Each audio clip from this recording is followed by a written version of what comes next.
Good afternoon, sir. Good afternoon, sir. Good afternoon. Okay. Guys, we are looking at some of the very what I will call as very interesting parts. Now, one thing is certain. Okay, it all whatever you are going to do depends on where you are going to work. Okay, we don't know where any of us is going to work, and this is probably what I call as one of the greatest mysteries in life. We don't know what we are going to do. Now try to see some of the things on what you call as how tendering works and stuff like that. Okay, now if you look at what you call as the if you look at tendering per se is one of the very important things for an organization. I think and I hope that all of you agree on this call. And in this one, we are particularly looking at tenders, and we are particularly looking at tenders. So what is this tender? What is this tender? It's a document which tells tells the people what we are interested to do. It's a document which tells people what we are wanting to do. So who are the people to whom we communicate? It is essentially the contractors. Okay, so we typically try to talk with contractors. So they are the people who are interested to take up a job. Okay. Now, when we look at the what do you call as the syllabus, maybe we have not done the law of torts, or we have not done a few things like this case study.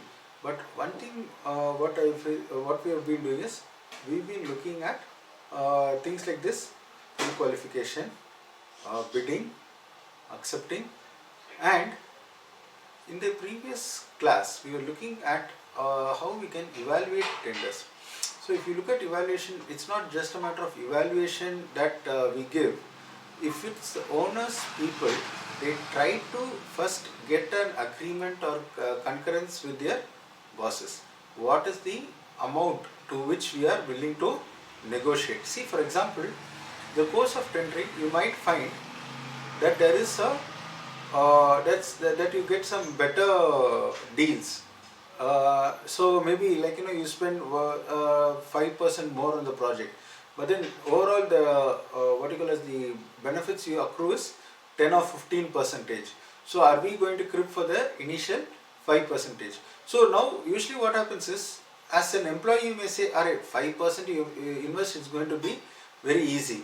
However, when you're looking at it from the eyes of the boss, he or she would have already gone and taken lots of letters of credit from different banks. We don't know whether they'll be able to get some more credit.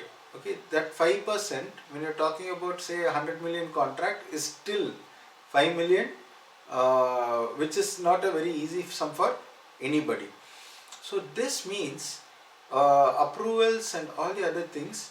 When you're evaluating the tender itself, you will have to know how much your people are willing to go. If suppose you're a contractor, there are two things.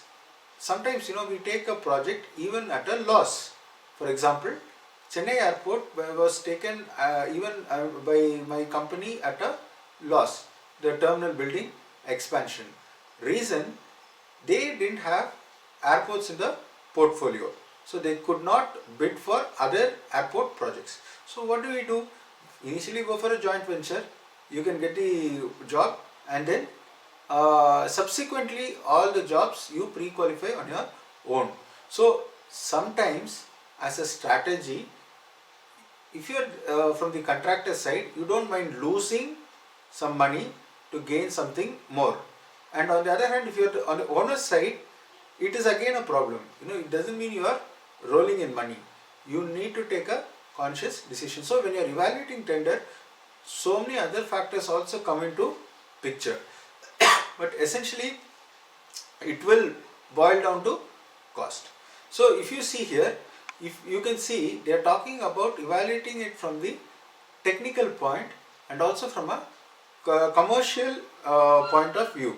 So when they say contractual point of view, it has to be what we call as able to meet up the requirements. Okay, so when I say meet up the requirements, what I mean is whenever a person is going to let's say look at a contract, they are going to be seeing whether it is going to be enforceable by law. Is there anything which the person signing and the other party who is signing the contract has which will allow them to wriggle away from responsibility or reduce their risk. So all of these things are things which you are going to be very much thinking on. So we saw about tenders. So basically we saw the tender document. We asked you to go and download tender documents and study the same. Look for the terms and conditions which are there. At this point I'll just take a short break and ask you guys, do you have any questions from any of the tender documents which you have studied? Is there anything where you would like me to shed more light? Okay guys, see here, whenever you are looking at any work, sometimes it's always good to look beyond. Okay, so the tendering department is not one where you will immediately get into in an organization generally. So you need to have some working experience before you go in, at least so that when a question is raised, you'll be able to answer a little intelligently. No? Okay. The idea is that in 2 weeks. Sir. Yes. So sorry to stop you in between. No problem. So I just had one doubt which Yes, it suddenly came to my mind. Yes. Like, sir, in tender, Yes. we give all the specifications, we tell everything, even when the tender is awarded. After that, in the contract also, they mention every point. Like, even about the legal parts also, it is everything in detail. Yes. Like when we go for signing it. Because it's a very huge book when they give us the contract. So, sir, like when this pandemic happened, many of the projects was on hold. So, if this sudden occurrence of something which comes and we don't even know that this will come, because the government called lockdown was like in one night. It was like midnight and he told like it's lockdown.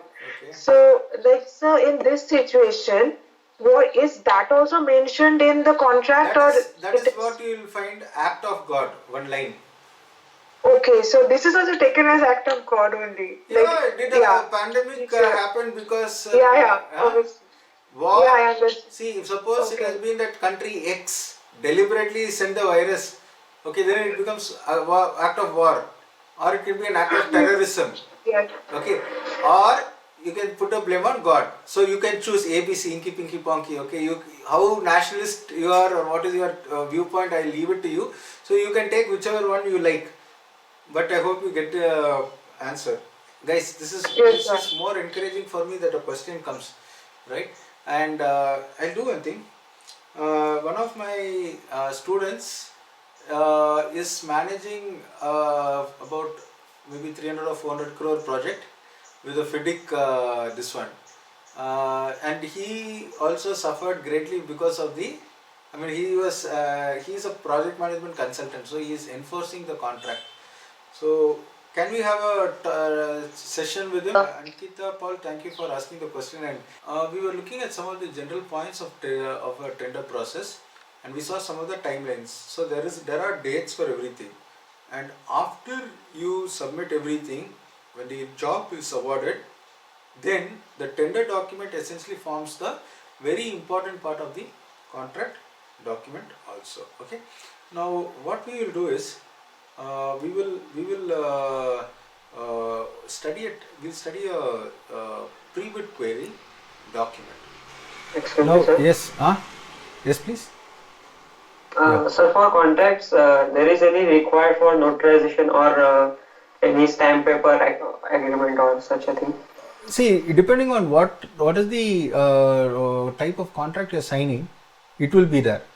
So, for example, you may there may be certain undertakings which you give, that you will take care of all the issues which come in terms of the for the labor related. So that those may be on specific forms. So those forms might require you to sign on a stamp paper. So it all depends on the intent for what you are doing. So some of them are notarized. Some of them maybe just that notary signature and stuff like that will not come into play. It all depends on what you are signing for. Okay. Okay, I hope you get the point, right? Yes, sir. Okay.